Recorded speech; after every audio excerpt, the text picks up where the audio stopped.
Hello, Star Wars fans. We are back with another episode of the Starlight Podcast. We have our usual suspects. We've got Lord Dagovere, Yo, yo, what's up, fam? and we've got, of course, Daddy Sheev, aka Jonathan Bates. What up? We are excited for another week of the podcast. If any of our YouTube listeners see I'm in a different space, I'm in a different background. I'm actually in my little brother's room back at my parents' house. He has a sick setup. So hopefully the production value will be even higher than it is back when I'm in Philadelphia. Look at the lights. I see the Polaroid behind you. Kermit's hanging out. It's a There nice is an spot. ambiance in this room that is unlike anything I've ever experienced. Nice vibe. Yeah, it's a nice vibe. It's a vibe. And today's vibes are going to be probably somewhat contentious. We're going to be chatting about the Jedi Order, which stirs up a lot in people. Yes. Some people love the Jedi, some people love to hate the Jedi. But we're going to open it up to anything that we want to talk about. And we have our Jedi expert here, Lord Dagovere. He's got some text to read. Let's give it up to him. Yes, I love the text. Many things I know. Yes. No, I'm not, I wouldn't call myself a master in any way, shape, or form. I like to call myself an enthusiast. But today is going to be a very big day for people who hate the Jedi, people who dislike the Jedi. And it's not here to start hate or discourse. It's here to educate people on what content creators like Connor and myself and Daddy Sheev and everybody else that works on the decent side of the fandom have to deal with people that just throw out ridiculous propaganda and hatred towards people that are clearly in terms of an idea, the guardians of peace and justice in the galaxy. And this is going to be about recruitment. It's going to be about philosophy. And there's probably going to be a lot of Anakin Skywalker fans thinking that they are correct. I myself am going to be one of those people. But so I want to get into that with the one and only Jedi Path book that Connor knows, I know, and a lot of people really enjoy. So without further ado, I would like to ask Jedi Connor and Daddy Sheev, how do you guys feel the Jedi handled not just the prophecy, but Jedi recruitment throughout the original trilogy? I'll start. I think so. After reading some of the canon books, I think that there was way more that could have been done to help Anakin, and specifically that prophecy, because we see when Qui-Gon is first reading the prophecies when he's a youngling, and he is, I believe this book is it Dooku Jedi Lost, where we find, is it Dooku Jedi Lost, or it may be it's a different book. I forget which book it is, but Qui-Gon is reading through the prophecies. Maybe Master and Apprentice. Yeah, I think that's Master and Apprentice. Yes, it's Master and Apprentice. He's reading through the prophecies, and people are talking like he's kind of like crazy. Like everybody's like, "Oh, Qui-Gon with his prophecies, like he's just kind of a little bit crazy." And I think that sentiment kind of goes through the entire Jedi Order for the most part, where people keep talking about the Chosen One. Basically, Qui-Gon's dying wish is for Obi-Wan to train, which is pretty much the only reason that we see him get approved to be a Jedi. So I think from the start, Anakin's journey is a unique one. And it seems as though the Jedi tried to fit him into like a square peg into a round hole. They're trying to force their ideals, which are good ideals for the most part. They're trying to preach justice. They're trying to preach doing the right thing. But there's some parts of the Jedi that don't work as well for Anakin because he started when he was 9 years old, which is probably one of the oldest Jedi, probably the oldest Jedi at the time to start. So I think I think their stubbornness is what caused eventually the downfall of the Jedi Order. And we can get into that later when we talk about the bureaucracy and we talk about how they were too worried about pushing papers and files instead of doing what they think is right with the Force. But my overall consensus, to make a long story short, is that they weren't flexible enough. Yeah. Daddy? Excuse me. I would say, kind of second what Connor said. I think the Jedi always kind of had good intentions, but I think we see in the prequel trilogy, just that a little, a little hypocrisy, maybe a little corruption in there. Also, it's a good point, Connor, you bring up about Anakin starting at 9. Or I thought he was 10, but I'm pretty sure, I can't remember if it's canon or not. But there was something I read where like Obi-Wan was talking to him about like how he started as like the latest Jedi ever, which at least he's the latest Jedi to ever start from the prequel trilogy, but he might be the latest Jedi ever to start. So, even from the jump, like Anakin has like attachment and he has these things that, if you're recruited right away into the Jedi Order, you're not gonna like know who your family is. But obviously Anakin does, because his mom, is back on Tatooine, and which also, this is such a sidebar. I know they don't like attachment stuff, but that man did not see his mom for 10 years. Obi-Wan couldn't do a pit stop at Tatooine once. I know it's like against the Jedi. Anyway, that's a side tangent for another day. But yeah, I think that's like where Anakin comes in, is like he just has different he's just a completely different Jedi. So like that's where like I kind of see that coming. Hey, I would say today is the day. Today is the day to call out Obi-Wan for not going to visit Anakin's mom. I think today is the day. Today is the day for that. I wouldn't hold that on Kenobi. I would hold that on the entire council. Yeah. Because I think, in my opinion, first off, you didn't want this kid in the beginning. And then all of a sudden, by the end of the movie, all of a sudden now the council is telling you, okay, yeah, maybe he is the chosen one. Let's get it going. Let's teach this kid. Okay, so if that's the point, if that's the thing that we're doing, and he's literally the person that is literally supposed to bring back balance to the Force, and I think that would be the whole purpose of the Jedi in the first place, right? So why are we not freeing his mom? Why are we not, catering to him in a way that we're going to make sure there's no excuses here and that he's going to be our son, the Jedi's product of all the ideology of thousands of years that this order has existed? I think that is a very good, calling out. Like you call out the Jedi because it started at frame 1, in that whole ordeal. But with recruitment, I think it's interesting because Anakin in the movie verse, maybe to George Lucas's eyes, was probably the oldest Jedi to start training. But in the comics, especially in the expanded universe, we have Nomi's Sunrider, who was a wife and had a child. And she was married to her husband, who was a Jedi, and her husband was gunned down and stabbed right in front of her. And even then, she did not ever want to have a lightsaber or fight because she used that lightsaber to strike down the people that killed her husband. Eventually, much later, because as life does, it tests her again, and she has to pick up the lightsaber and use her powers that she's been giving to. She becomes so powerful that she eventually becomes Grand Master of the Jedi Order. She's one of the most powerful Jedi, in my opinion, in all of Star Wars. So it goes back to like, okay, someone that had a wife, that has a kid, a daughter, and then that daughter also becomes a Jedi as well. The attachment thing makes sense, but it seems like maybe perhaps with the right teaching and the right surroundings, maybe Anakin could have been in a better spot with the people that he loved.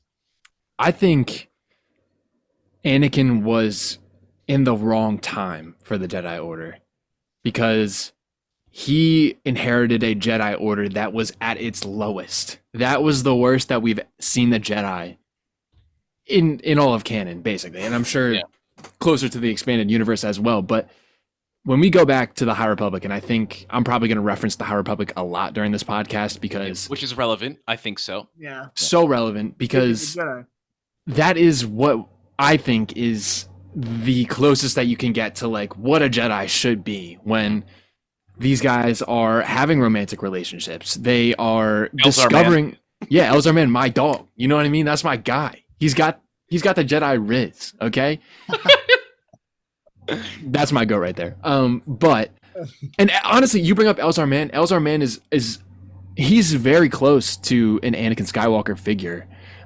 He taps into the dark side at one point and is like, dude, what is going on? Like that's a side note in Rising Storm. That's probably like my favorite Star Wars book, but that moment when he unleashes the dark side and he's like, "Oh my god, dude, what did I do? What have I done?" Yeah, exactly.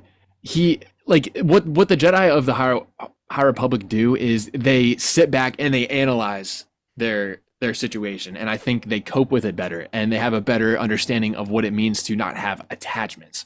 Attachments doesn't mean not having relationships. It just means, hey, you can't place this relationship above your attachment and your duty to the Jedi Order and to the galaxy. It's like, hey, you just have to be prepared to lose. It's almost when I'm going to reference Avatar: The Last Airbender here, when he has to let go of Katara to become the Avatar. Now he doesn't do that at the time. Doesn't do it. Which is what a lot of Jedi probably could face if they had a better idea, and they struggle through that in the High Republic. A lot of them have relationships that they care about, but they say, hey, like, I have to put this to the side. I haven't finished the High Republic, so I don't know exactly what happens with everything. But that is a great example of what I think Anakin should have inherited with the Jedi in the High Republic, as opposed to him having these bureaucratic, like, bootlicking, like, Jedi who just suck up to the Republic. I hate it. Take a seat. Yeah, I think what's interesting too about the High Republic is, I don't know if you've got into this a little bit, Danny Sheev, but I think there's more room for them to fail. They're not completely they're not at war or like. Well, they're at war in a different way. It's kind of at war. Yeah. It's not a civil war. Yeah, it's a different type of atmosphere that's happening. But also, I feel like there isn't as many people that are literally micromanaging all these Jedi, like Elzar Man. Like, Elzar Man is literally in love with, in my opinion, someone that is worthy to be the Grand Master, and she's one of the most powerful Jedi in that era. Like, she's probably the poster girl of the Jedi at that time too, I would say. And they are romantically interested in each other, and they have history, and so they're allowed to F up and, do all these things where Anakin could not, absolutely not, get away with something like that. But you also see how crazy Elzar Man can get when things go bad. And in that book, Rising Storm, he is definitely on the edge of some dangerous things. But there's no Palpatine manipulating him. So it's really interesting to see shoulda, woulda, coulda, and everything else. Yeah.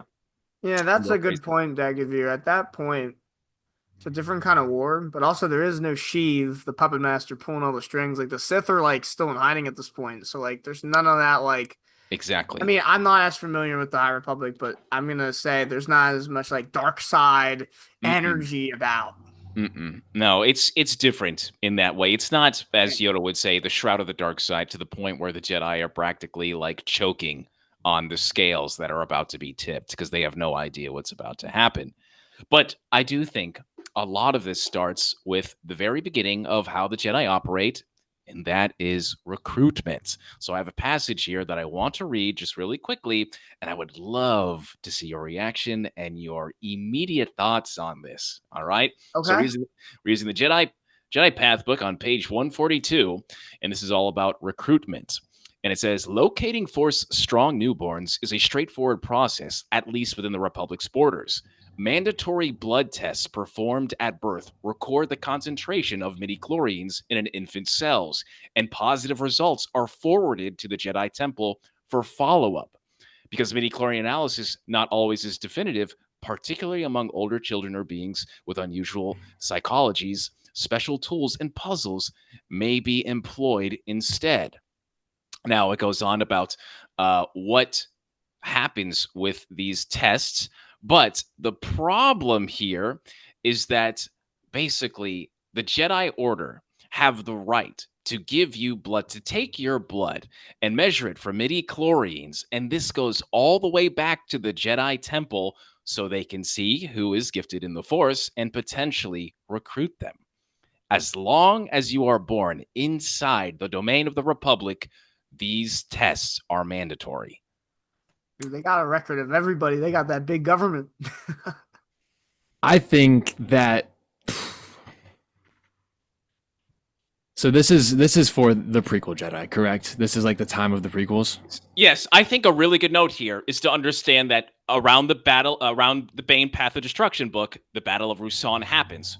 When that happens and the Sith and the Jedi are going through this war, the entire Jedi Order changes where they start developing these methods. That is probably that they used up around the time of the prequel era. Yeah. I mean, if you're the Jedi Order... Oh, sorry. Go ahead, Johnny. No, I cut you off. That's crazy. You got it, brother. No, if you're the Jedi Order, and you're allowed the power by the Republic to do that, it makes sense why they would want to, especially in time of war. Now, I disagree with them being able to do that. I think that it's kind of crazy. It is crazy. It's almost a violation. I mean, it's a violation of, kind of your privacy, but like it makes sense why they would want to do that as the Jedi Order. Trying to prevent any possible Force beings from, not becoming a Jedi and potentially but also becoming another kind of Force being. But that's probably why they first implemented it. Does it say in the book why like they did that like right after the Sith? Like that's probably why they did it. So upon my research, it was because the Battle of Rusan. It was because if you read Battle of the Destruction, basically like, this is the time where the Jedi are practically on the brink of war with the Sith. The Sith are almost winning, and then eventually what the story happens is there's this giant force bomb that happens, and then they realize, oh my god, this guy came from within the reigns of the Republic. Darth Bane literally was working in the mines that was in Republic territory, became an enemy of the state, and then turned to the Sith, and then became one of the most powerful Sith Lords ever. So it was around that time where they realized maybe we should probably be checking these people just in case, so there is not another Darth Bane that happens. One of the things also that I think, at least in canon, that we do know is that Force-sensitive children sometimes are very difficult to like parent. As a parent, like a lot of times it's almost like, I'm trying to think of like a superhero, almost like that these guys are, like for everybody's own safety, basically. Yeah. It's best if they are in the hands of people who know how to deal with people who are Force sensitive. So that's another aspect that I think goes into that, where it's like, hey, it's a great honor for someone to become a Jedi in universe. But we also are like, hey, this kid is like, could be difficult. Like something bad could happen to this kid. So like bring him to us. Yeah, I mean, on paper, I think it's worded terribly. And I'm so sorry, Connor, but there's much worse things that I'm going to tell you in this book. and we're going to get to the next one very soon. But the thing is like with me, when I see it on paper, it's worded terribly. But yes, you have to record and see who was out there and who could be special, because what if there is a Bane that the Jedi has no idea, by the way? They just know about the Battle of Rusan and what's going on with the war. So that's why they do it. Right. But then what if there is like another Palpatine that is stealing children, and then he's raising an army, or at the very least, these kids are Force sensitive, and then their parents are abusive assholes, and then they start getting abused. And what happens with people that are suffering? They get angry, they get mad, they get vengeful, they get violent, dark side, So I think in that point, yes, it makes sense.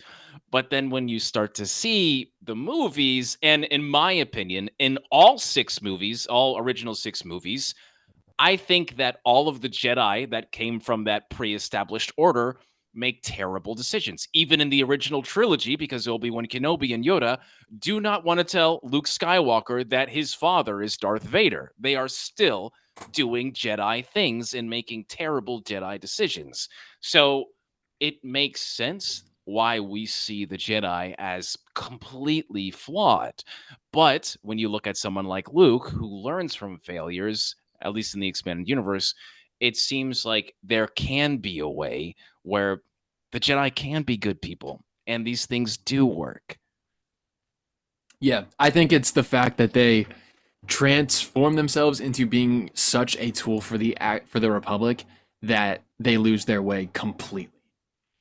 That's the biggest downfall, and why the Jedi are so frustrating is because you see, especially with the High Republic, with Luke Skywalker, with any of these people who become Jedi that have their own, we see it with Rey, we see it with Luke, any of these people who have abnormal Jedi training, they are way more capable as decision makers And just as Jedi in general, it seems like, then anybody who thinks outside of this dogmatic Jedi view is like Qui-Gon. We consider him like a really good Jedi. Anybody like Ezra, we see Kanan, all of these people who have abnormal, who break away at some point from this like Jedi Order and like the everyday dogmatic views of them is like becomes a better Jedi. They become a better person and they become more powerful in the Force. Yeah. Real quick, anytime you say dogmatic there, I just think of Palpatine when he's talking to Anakin. When he's talking about how he has a broader view of the Force, not just the dogmatic view of the Jedi. Yeah. But see, that type of ideology is the perfect weaponry and propaganda that a lot of people use online. It's the same thing. It's like, oh, well, the Jedi don't want you to be happy. They don't want you to use emotions. They don't want you to have boyfriends and girlfriends and stuff. And that's not correct. And you could see where someone like Anakin and also fans who may have only watched videos or TikTok stuff, which is fine. I'm not saying that's bad, but you can see when you're not absorbing everything correctly, how easy it can be weaponized for someone's agenda. Yes, because in the end, the Jedi are good people. Like, yes, the Jedi are doing good in trying to do the best that they can in the galaxy for the most part. Whenever I'm reading a story about a Jedi, whenever like, with the exception of like Pong Krell, who is evil. Like, oh my God, Pong Krell. Yeah. But like the Jedi, you're not going to say that the Jedi are like evil. I don't think as an entity. They make mistakes, but they are good. Yeah, so one of the best parts of Revenge of the Sith is in the novel is the end where Yoda is talking to Qui-Gon Jinn, and if you guys remember, where basically Kenobi comes into the room and Yoda is all like, oh my God, yeah, I can teach you how to communicate with Qui-Gon Jinn. Before that happens, Yoda is sitting there like depressed as hell. And he's like, dude, it is my fault. Like everything is my fault. And the reason why it's my fault is because I was one of the people that did not allow the Jedi to change. I did not allow the Order to change. When I read those words, I almost threw the book that I was so mad. Because it's just like one of those things where, you realize too late. It's just like all this shit had to happen for you guys to realize how completely twisted in some stupid way that was never even about the Force. That was never about the Jedi Order. It was never about the code. You lost your way, and that's why someone like Palpatine won. That's why something like the Sith won. And that's why we consistently will have to defend the Jedi, even with their biggest F-ups, because God damn, it is hard. Yes, and that is specifically why Bane decided to use the rule of two, because he saw the same stuff happening over and over and over, infighting. People are killing each other. There's no ground being gained in the dark side. So he decided, hey, every single time that there's a death, we're going to take steps forward. Yeah. Every time that someone fights with another person, someone's going to win, and it's going to be the better person. And then if that person's not good enough, we're going to get better after that. Every single step along the line is doing exactly the opposite of what the Jedi have done. They're taking steps back and back and back. And the Sith are catching up, and then bang, those two fight. And we see the ultimate clash. And Yoda ultimately fails. Yeah. Yoda fails. But honestly, I think it was the Order, because I think people around him too were also like, yeah, bro, yeah, so that's a great idea. Yeah, you cooked, it was the way, But to get back into recruitment and the Jedi Order, this I think is one thing that I always bring up in these videos, and I would love to see what you guys say about this. So on page 143 of the Jedi Path book, it says, "The Jedi are kidnappers?" ? An all too familiar accusation for Jedi recruiters. This charge springs from the pain of emotional attachment. It is also technically false. Within the Republic, the Jedi Order has the legal authority to take custody of Force sensitives, and some masters have argued that the Force's presence in a child indicates the child's consent to join the Order even before he or she is able to speak.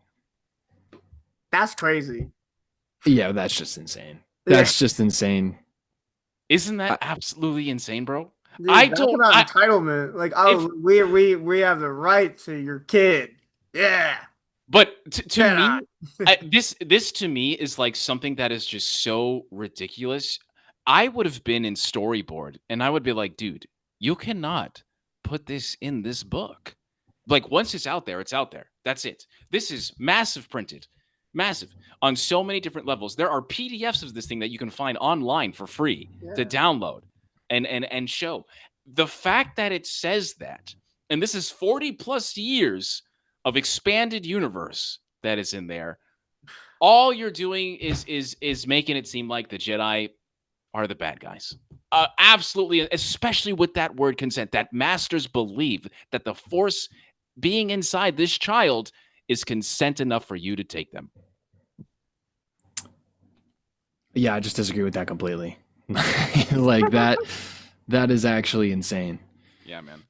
I don't even have a lot to say on that because that's just I like, don't either. It's just kind of wild, like the which I don't think there. I don't think we see any of that in the actual really like don't. movies.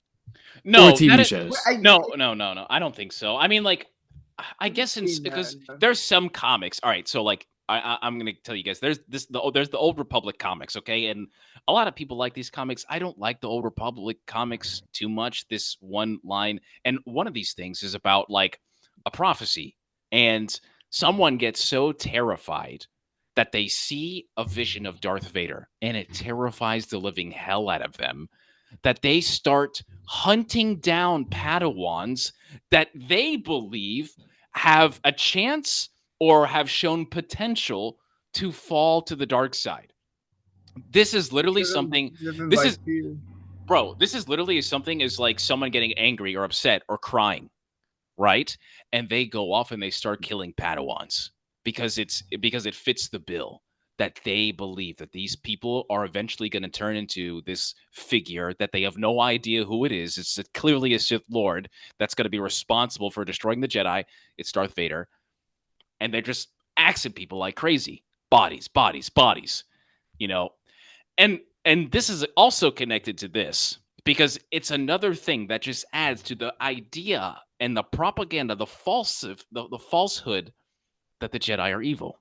Because these stories exist in the continuity of Legends. Yeah, I think the main thing is that a lot of people don't, they project these non-canon stories onto our canon stories. Yeah. And you have to be able to, as a fan, separate them. Even if you don't like the fact that Disney bought Star Wars, even the fact that you don't think that the sequels are canon, like that stuff cannot be projected onto the actual facts of Star Wars canon. Because although a lot of things from Legends are integrated into canon and things like that, when you get into like the fine details of like, oh, this book said this, that, like you can't project that onto stuff that is not canon or that is canon. You know what I mean? Yeah, and then you just get, all this confusion and everything's all twisted up. So yeah, my thing is like, because Legends, of course, was canon, and some people still believe that it is because of whatever. I have my head canon. I think that a lot of the stories are canon until they get a substitute, like I've always talked about. My thing is that this thing, like these people, this specific story they are very clearly no longer Jedi. There may be a master or two in there. There may be Jedi Knights, of course, but these people are clearly operating against what the Jedi represents. They are going completely against the ideology and the code of the Jedi. They are no longer good. Why would you, in that moment, think that these people represent all the Jedi? Yeah, that's the thing.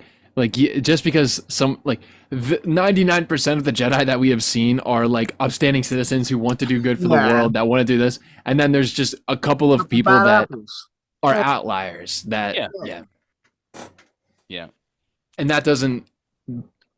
A lot of the things that we see that are bad, like all the Anakin stuff and that stuff, that is not what the Jedi Order is supposed to be.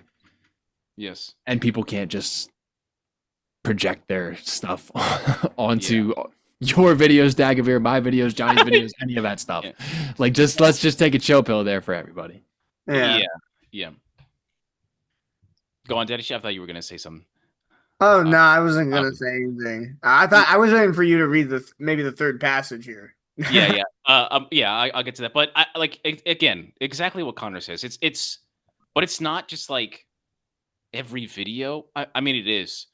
But it's more so like this is what's been happening with the fandom for the past, I want to say 15 years.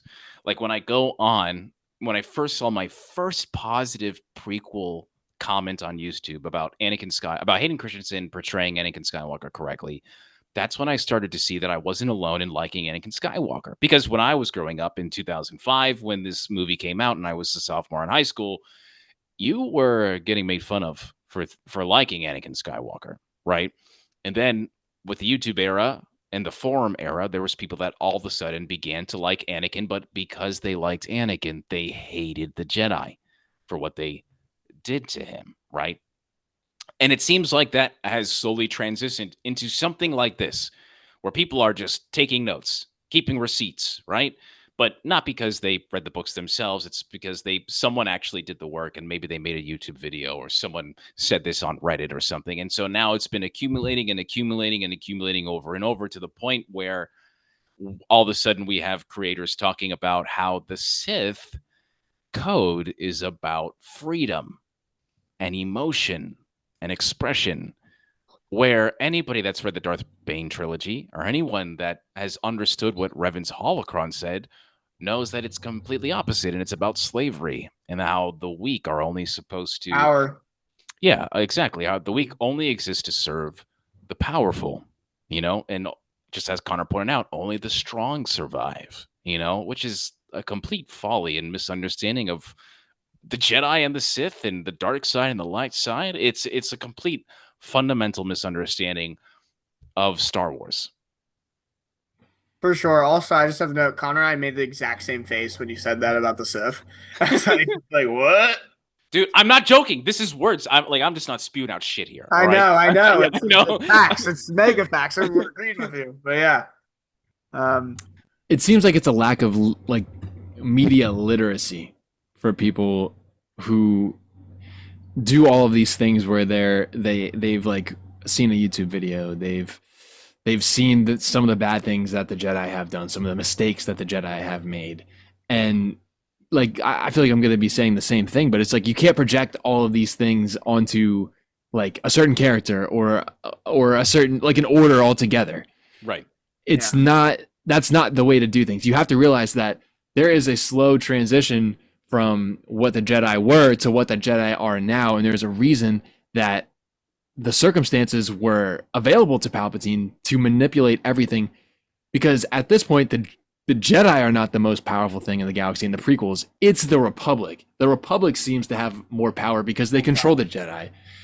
Palpatine as the Chancellor controls what the Jedi do, and that's exactly what he does. He sends the Jedi off on missions, capturing Padme, trying to save Padme. Oh, they're close to my plan. They almost found out something really important to my overall plan. Oh, let's send them over this way. Let's do this way, that way. Like Palpatine, because he's the head of the most powerful organization in the world, can control the Jedi. Yeah. And manipulate Anakin and do everything else that he does. That's why he's the MVP. Yeah, dude. Yeah, it's especially when you watch the prequels. I think especially as a first time watcher, someone's experienced it, they start to realize like, man, I thought these Jedi people were supposed to like be monks and going around and do good things, but they are so intertwined with this political whatever that is happening. It's almost as if like night and day, like their mood and their purpose is based on whatever decision is being made inside these Senate doors, which is crazy, especially when you read the Tales of the Jedi comics, and of course the expanded universe. The movies are obviously different from the books and the comics and the expanded universe, but Star Wars is very unique, where like everything at one point is canon, right? When it comes to the video games and the books and stuff like that, it's a one intertwined universe where everything matters. These choices matter. And so like when the Jedi Code is created, and then you see everything else with the Knights of the Old Republic, and then of course the Bane trilogy that we talk about until we get to the prequels, and then even after that with the original trilogy, where Luke has to do this and pick up everything and start anew, where like, okay, well, I can't recruit people anymore. I literally have to invite people that are Force sensitive, that are grown ass adults, or maybe that is someone's kid, so the rules are different, and the new Republic allows him to do so, which is how it was in Legends, So it's all a very interesting perspective when you absorb the universe so much, and yeah, it's even Luke, by the way, in Legends had a problem with his Jedi Order getting too political, to the point he even removed himself and the Jedi from the political system and moved them to Ossus, which was the original planet in canon, one of the original planets of the Jedi Order. So it's very interesting because I don't think people really acknowledge that, because they always talk about how perfect Luke is and the new Jedi Order is. But even Luke had his radicals, and even Luke had to deal with his problems that we saw in the prequel trilogy. One of the things that, like, reading more expanded material in canon, when you think about it, Luke, after Return of the Jedi, has nobody to really connect with at first, and then he connects with Ahsoka. Then he connects. I'm sure he'll connect with like Ezra Bridger at some point, and these people. But he is going off of like these old Jedi texts that he finds, and we see him, in my opinion, not make enough of a change from what the Jedi were, which is why he is so distasteful towards the Jedi in The Last Jedi. Mm-hmm. And when he tells Rey, hey, the Jedi created Darth Vader, the Jedi were the reason that the Republic fell, all of this stuff, that is his own failure of not being flexible enough, where he was starting, he started from this like really he was a phenomenal Jedi at the end of Return of the Jedi, and his situation was very different to starting to try to fit into that mold of more of what the prequel Jedi were doing, not specifically with like the politics of it, but with the attachment stuff. And it just seemed like he never got that to that point where he was able to create like the ideal Jedi that I think he should have at a certain point.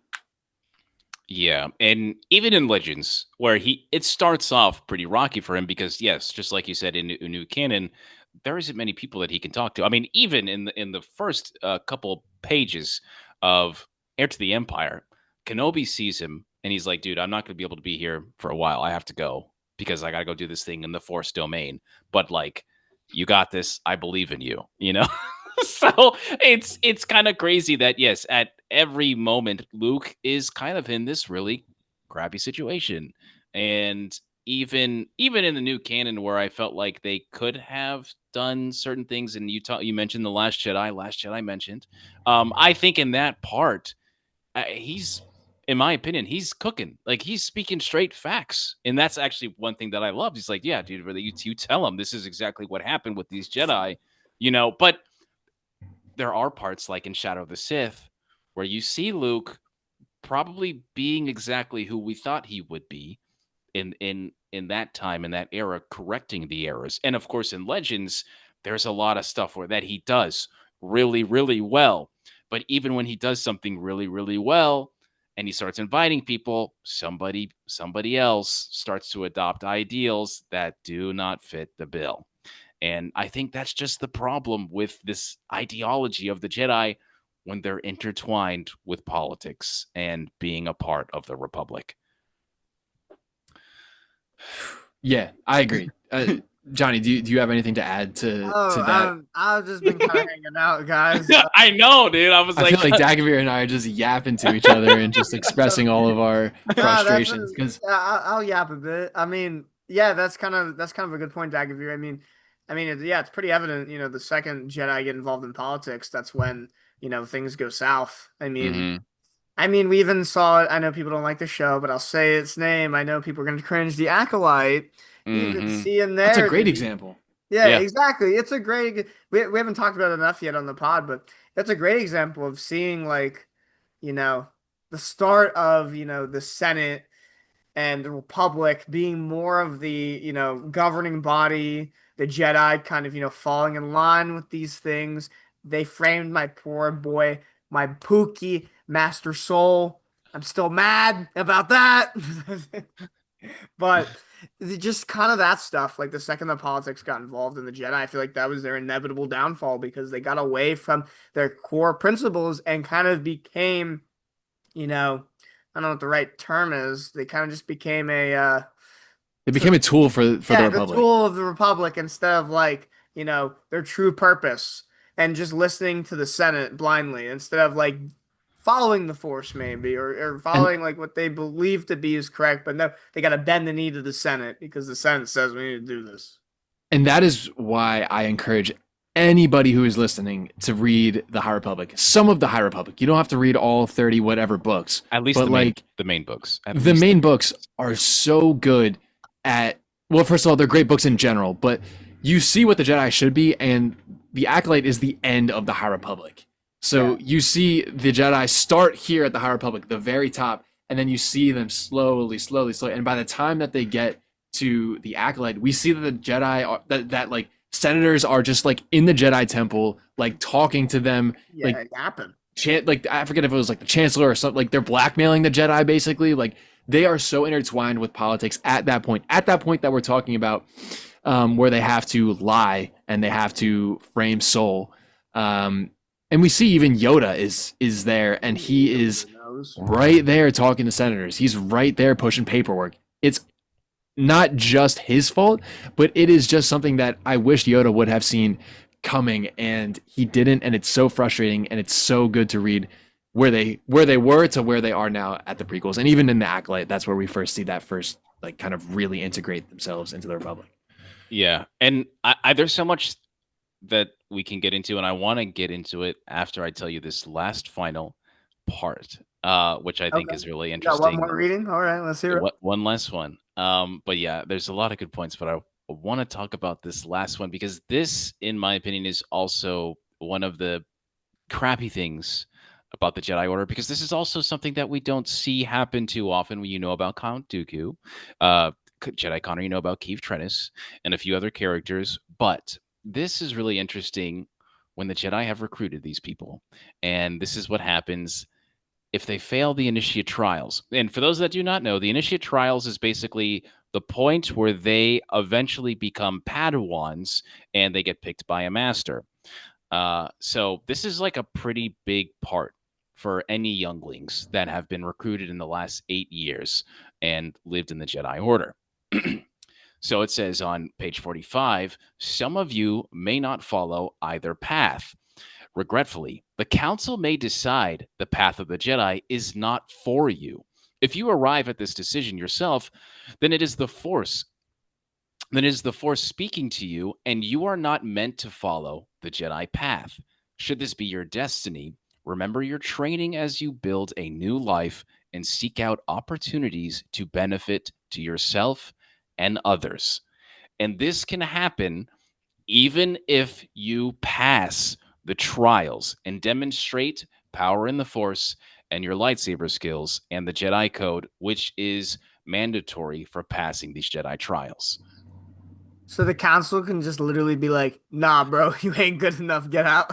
The council can say, well, that's good, but we feel that this is not for you. Now, there are other paths you can go into if they believe that you're not ready. Maybe you didn't have a relationship with a master or a Jedi Knight, which is another part of this initiate trials.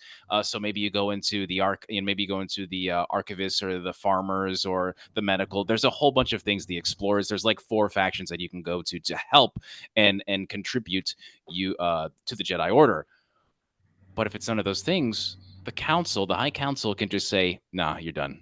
You are also not allowed to stay in the temple anymore. You're done." Yeah, that is wow. A 9-year-old kid, probably 10-year-old kid, probably who also just got recruited and has no idea who their parents are. Yeah, that makes send them away. That's crazy. They have spent more time with the Jedi Order than their parents. You don't know anything else. Yeah, that is something that the Jedi need to like take responsibility for those people.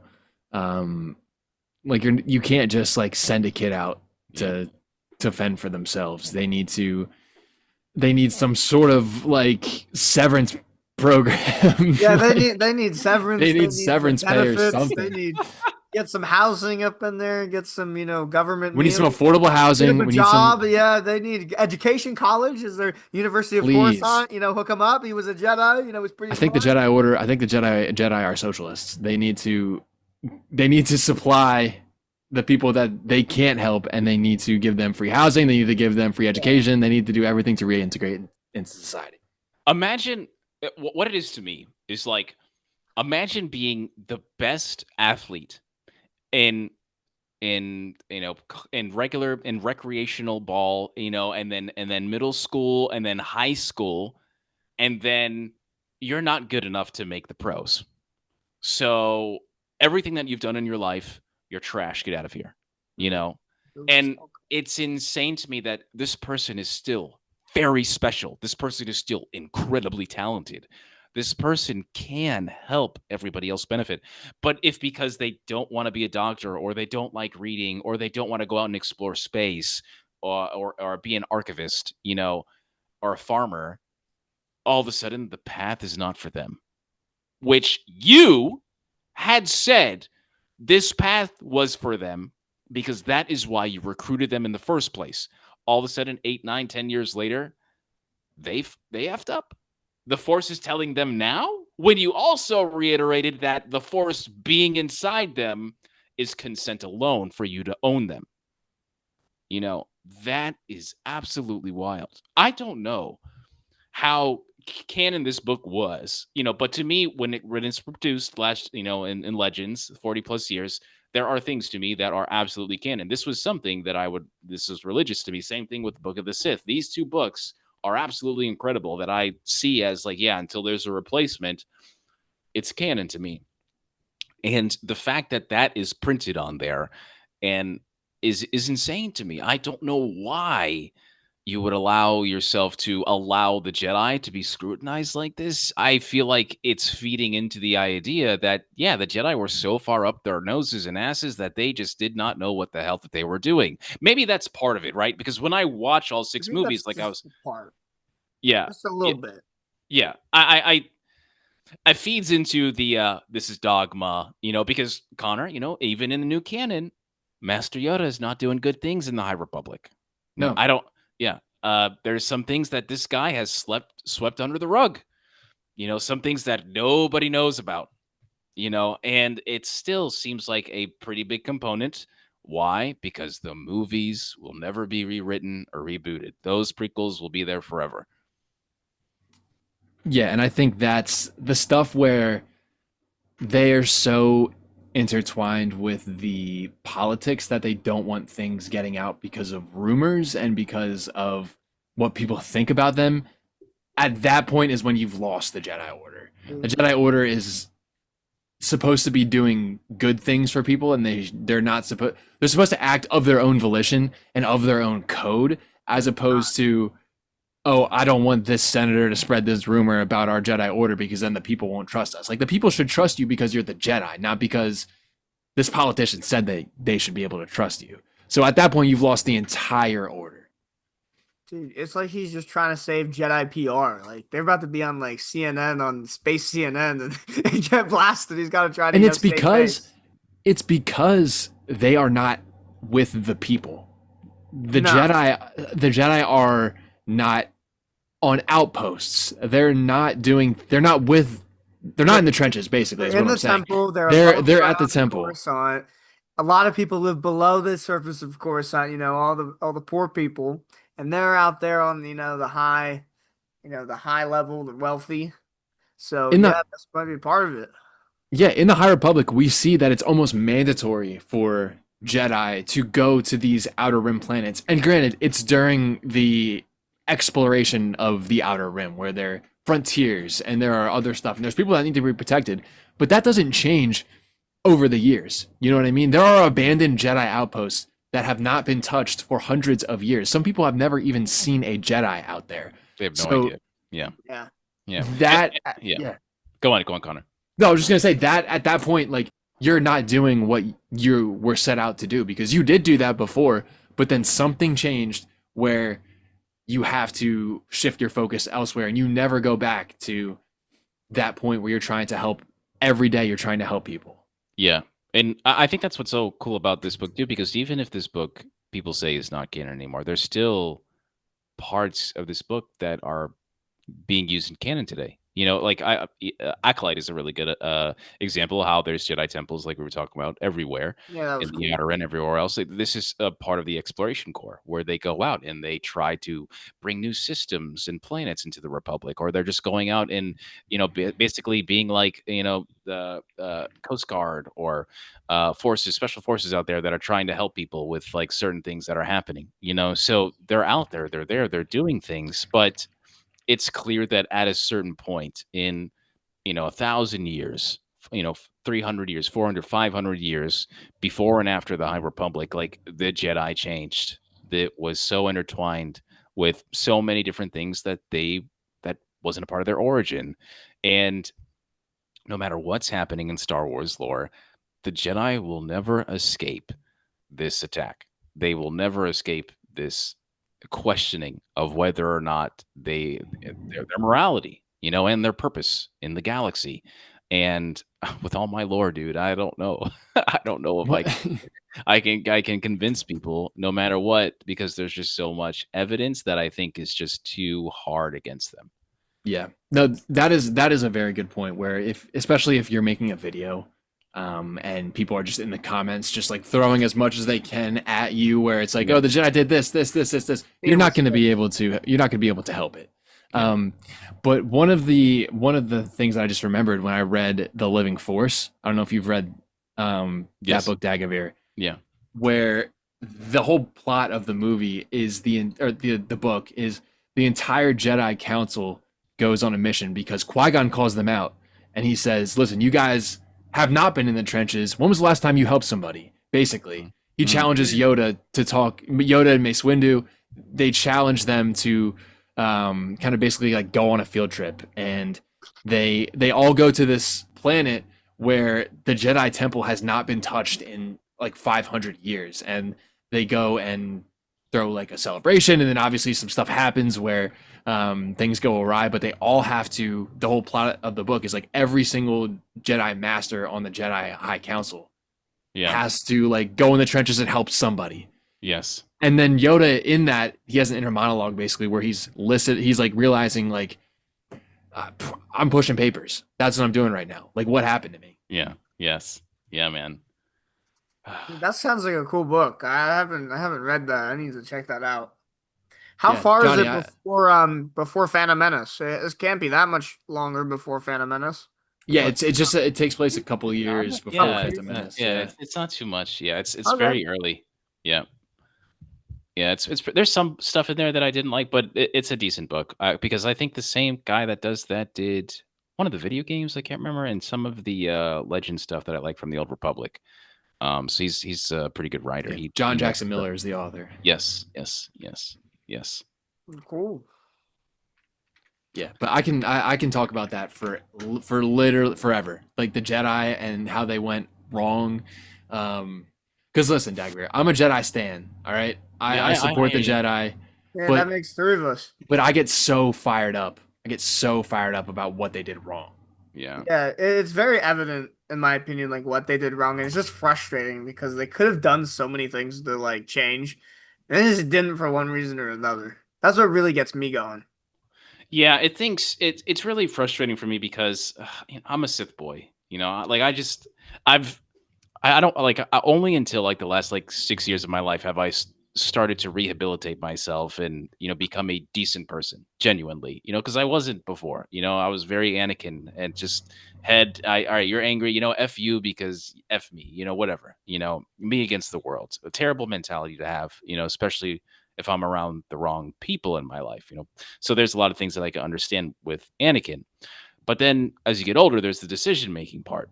And you start to realize, all right, maybe the responsibility, we should probably start taking responsibility for the decisions that we've made for ourselves, which is something I feel like a lot of Anakin Skywalker fans can't seem to comprehend and understand when they defend Anakin, And although, like, I really appreciate the bad guys in movies and stuff, especially since they're my favorite characters, like Vader and like Kylo and all these characters, like Revan and Exar Kun.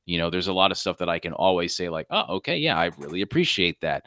But I don't always want to be right, especially in Star Wars, where because I maybe I want to be a Jedi one day, but it's stuff like that where I can just be like, you guys F this up. Why should I even join your team? If these guys obviously that I'm with are pretty crappy, but like now you guys are also showing stuff that's kind of dirty, and I don't know, what is this on this page, and what happened with this guy, So it's just really frustrating. No matter what era of Star Wars, it seems like the Jedi F up, you know, and yeah, I don't want that to happen, but it seems like I just don't want this negative people to be correct, you know? Yeah. And it's just so much fuel to the fire, bro. I just can't.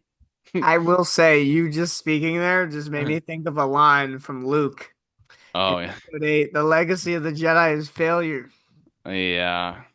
Yeah. Yeah, but he is misguided in that. That's the whole point. Is that Yeah. Luke? Yeah. He is misguided with his own failure, and he Yeah. has been Projecting a bit. projecting his own failures, and Ray brings him to his senses at that point. Like, Yeah. Yeah. so Yep. that's the whole point. When people are talking about like, yeah, but Luke would never say this about this, like he's wrong at that point. Like, and then he realizes that he is right, or that Ray is right, and that the Jedi are good. The Jedi strive for good.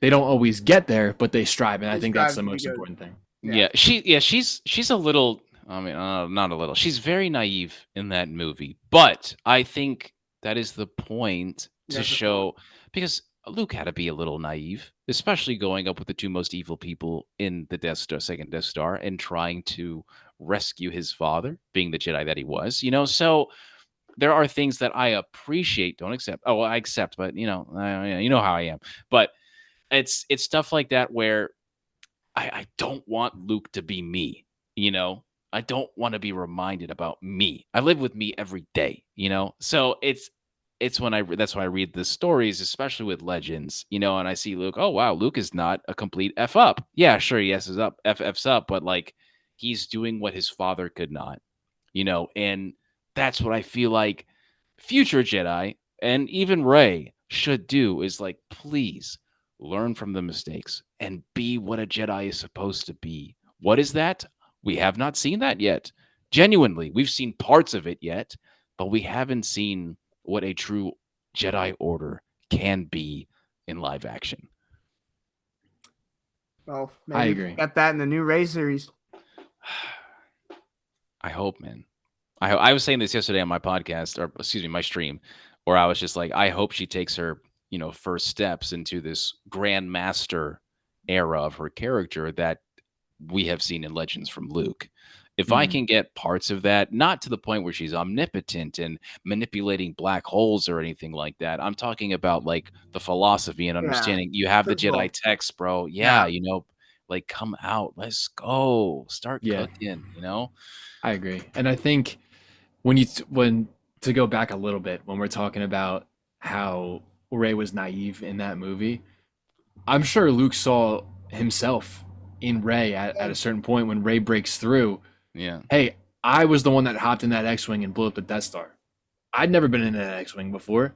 Hey, I was the one who disobeyed literal Force ghosts and decided to go back and save my friends. And then I got my hand cut off. Yeah. Yes. Hey, I was the one that went into the room with Emperor and Vader, and I gave myself up. I got arrested by my father. Like, I'm sure I tried to turn my father. After so many years of being on that island and ruminating in your failures, that when you see a beacon of hope like Rey, it reminds him like, hey, this is what being a Jedi is about. Not the fact that I messed up, Yoda messed up, Obi-Wan messed up, everybody had messed up before me. Like, this is a new hope, and this is what I think we can do. Because I was the new hope, and now Rey is. And then they fucking killed him.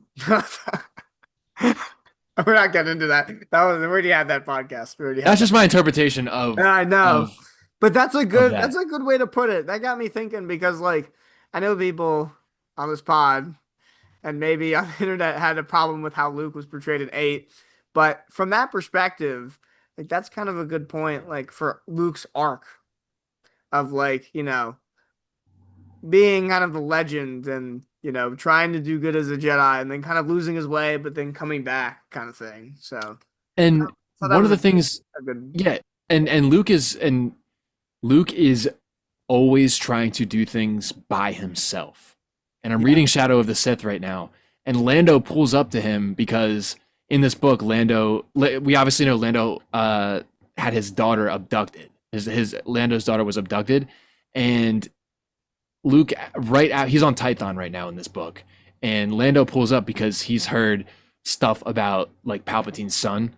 He doesn't know that yet, but there's basically something happens where he learns about the Sith, and he comes back to Luke on Tython and is like, dude, like I have something, like I need to talk to you. And then Luke's like, no, like leave right now. Like it's dangerous here. Leave. And then he's talking about the Sith, and he's like, oh my God, like, and he keeps pushing Lando away because he keeps wanting to do things by himself. He's like, Lando, like, no, like I can do this. It's too dangerous. And I think that's ultimately a character point that like leads him into The Last Jedi, where he's like, I have to do this by myself. I have to destroy the Jedi. I have to make sure the Jedi don't hurt anybody else by myself. That's the only thing that he can do at that point, which is the way that I view that movie. And I know we're getting off topic, but we got off. But but it is not off topic though, because even Luke in that moment, in my opinion, is trying to build up and improve a legacy that he knows is flawed. And with everything that we're talking about, and this may be the only positive thing I say about The Last Jedi, but it goes very well as a parallel to his character in The Last Jedi, because what does he bitch and complain about in that movie? I was the legend, Luke Skywalker. And even still, when he is in that book, Shadow of the Sith, he is thinking about that now, that he has to do this because he was the one that came out of the Death Star when Darth Sidious and Vader did not. He was the one that rebuilt the Jedi Order when Kenobi and Yoda could not, So it all goes into this, but you can see where even Luke Skywalker seems like in this new canon, even he couldn't handle it and he needed help. But there was nobody else, which is, in my opinion, another issue with the Jedi and how they just put all this shit on The New Hope, So yeah, man, I think there's a lot of things here. If you look at the Star Wars universe when it comes to the Jedi and how this philosophy, this idea of the Jedi is flawed, maybe even in the code itself. Yeah. Maybe that also has to change, The name can stick, but this thing, I think, all has to be reinvented and hit the reset button. Yeah, I think that's where Luke went wrong right at the beginning, where he's like, I have these Jedi texts and I have to start at like, what Rey needs to do is realize like, hey, Luke didn't do what he thought he was going to do. Like, I have to take it upon myself and also all of these other people that I'm with. Like, I need to share this burden other than just taking it on yourself. I wish it was Ben Solo along with her. You know what I mean? To share that burden. But that's my biggest gripe with the sequel trilogy, is the fact that Ben Solo is not alive right now. Yeah. He needs to be alive. Oh God. I need him, bro. He's one of your top 5 characters. He's top 2. Yeah, like I can see his helmet behind you. He's right there. Yeah. He's my boy, dude. Yeah, no, it's Anakin and Vader, and then it's him, And then I got all my Old Republic buddies over here. But yeah, man, it's just it's fresh. But I think that's also what is so fun about Star Wars, is because even with the flaws, even with the issues, we will not shut up about it, because even this podcast can go till 12 o'clock at night, baby. And that's the fun thing. Because I hope when these next movies come out, whether it's Starfighter episode 11, 12, 13, whatever the F that they decide to do, I would like to see an entire Jedi Order. Do I want to see new Jedi Order like Legends? Parts of it I think they need to incorporate, but I want to see what they can really do here with what they have, because the expanding universe is solid, no matter what anybody wants to says. And this is coming from material there. Yeah, this is coming from someone that is very outspoken about the sequels. I still think that there is a great foundation to build off, and just invest into the characters and don't leave Finn behind, please. God, just get it done, man. Do what you couldn't do in the sequel trilogy. Save my boy. Yeah. And that, I think, is going to do it for me today. And talking about these things, there are always stuff in the source books that I want to talk to you about, especially as we get closer to Halloween with some horror stuff. So yeah, man, there's a lot of good stuff, man. But I'm excited, baby. Let's go. Absolutely. Johnny, any last words? No, I'll just say Don't forget to check us out on TikTok. You can follow me at Daddy Sheev. Maybe I'll post again. I should. But yeah, thanks so much for listening if you're still here. Absolutely, guys. Follow us, Starlight Podcast. You can find all of us on TikTok. We are gonna keep giving you guys these podcasts. It's such a beacon of light in my week that I get to speak Star Wars. Yeah, just get the yap for an hour about Star Wars with the boys. It's a good time. And if you're still listening, thank you so much. May the Force be with you all. Thank you, Have a guys. good one. See ya.